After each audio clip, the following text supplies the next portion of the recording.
అంటే కొంతమంది కరుడుగట్టినటువంటి నేరస్తులు,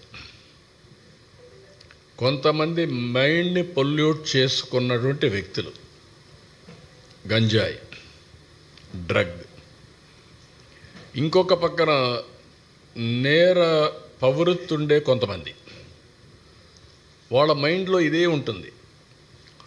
అలాంటి వాళ్ళని ఎంకరేజ్ చేసే వ్యక్తులు ఉంటే రెచ్చిపోతారు.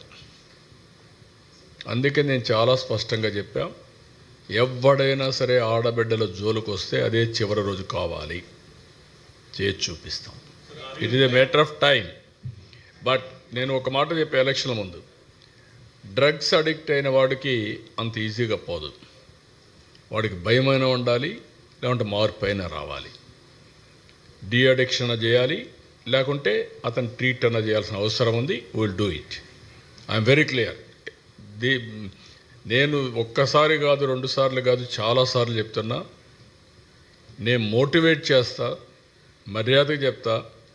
వినకపోతే పబ్లిక్ ఇంట్రెస్ట్ కోసం ఏం చేయాలో చేసి చూపిస్తా. అంతవరకు వదిలిపెట్టినవాడిని.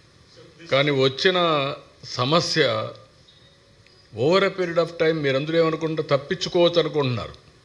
ఇరుక్కున్న తర్వాత ట్రీట్ చేస్తే అప్పుడు అర్థమవుతుంది వాళ్ళందరికీ. అంత ఫర్మ్గా ఉంటే అర్థమవుతుంది. కానీ కొంచెం టైం పడుతుంది. ఇంకా కొంతమందికి అలవాటు అయిపోయి క్షణికమైనటువంటి ఉద్రేకం కావచ్చు, అలవాటు కావచ్చు, ఆ నేర చరిత్రలో ఉండే మనస్తత్వం కావచ్చు, ఇవన్నీ కలిసి చేస్తున్నారు. బట్ ఐఎమ్ వెరీ క్లియర్, ఈ రాష్ట్రంలో ఎవడైనా సరే నేరాలు చేసి తప్పించుకోవాలనుకున్నా, ఆడబిడ్డల జోలుకొచ్చి తప్పించుకోవాలనుకున్నా అదే చివరి రోజు అవుతుంది. Be clear. నూనె ఇది అలవాటు అయింది. ఇంకా మీకు అందుకని సోషల్ మీడియాలో వేయడం, అలవాటు చేసుకోవడం, వాట్ నాన్ సెన్స్. 3 years ఆడబిడ్డల పైన ఏంటి అత్యాచారాలేంటి? కుప్ప లాంటి కాన్స్టిట్యూన్సీ చెట్టుకు గట్టేసి కొట్టడం ఏంటి? డబ్బులు ఇవ్వలేదని, అప్పు కట్టలేదని. ఎక్కడికి పోతున్నాం ఇవన్నీ? అంటే ఇవన్నీ 5 ఏళ్లలో అలవాటు అయిపోయి ఆ భయం పోయింది. ఇంకా వీళ్ళు మానసిక స్థితికి మారలా, వాళ్ళకుండే మెంటాలిటీ. అందుకే నేను పదే చెప్తున్నా, మర్యాదగా చెప్తా. ఒకసారి చెప్తా, రెండోసారి చెప్తా. కొట్టేటప్పుడు మాత్రం గింగు తిరిగేది కొడతాం. మళ్ళీ జీవితంలో మళ్ళీ రాకూడదు, బయట రాకూడదు. అవి కూడా జరిగి చూస్తాం. నా ఒకటే ప్రజాహితం, public safety, no compromise, come what may. నేను ఎందుకు నేను పోరాడాను తీవ్రవాదులపైన ఎందుకు పోరాడాను? నువ్వు కుర్రాడివి, నీకు అప్పుడు తెలియదు. ఎందుకు పోరాడాను నేను? నాకేం వ్యక్తిగత విరోధమా? నా ప్రాణానికే ముప్పు తెచ్చుకున్నాను కదా. ఎందుకు?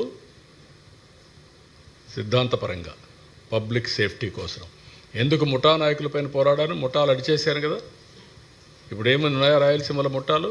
సోఫిస్టికేటెడ్ ముఠాలు వచ్చాయి, సెటిల్మెంట్ ముఠాలు, అది వేరే విషయం. అదే మరి కమ్యూనల్ వైలెన్స్ పైన పోరాడాను. రౌడీలు అనేవాళ్ళు లేకుండా చేశామా? రాష్ట్ర బహిష్కరణ చేశారు రౌడీల్ని. ఇది ఇప్పుడు చేయడం కాదు, 30 ఏళ్ల ముందు చేశాం. మళ్ళీ అది ఆ పరిస్థితి వస్తుంది. నేను మర్యాదగా చెప్తున్నా, be in limits, you do your duty, I don't have any objection. కానీ టేక్ ఇట్ ఫర్ గ్రాంటెడ్, నా ఇష్ట ప్రకారం నేను చేస్తానంటే చెల్లదు. Okay, thank you.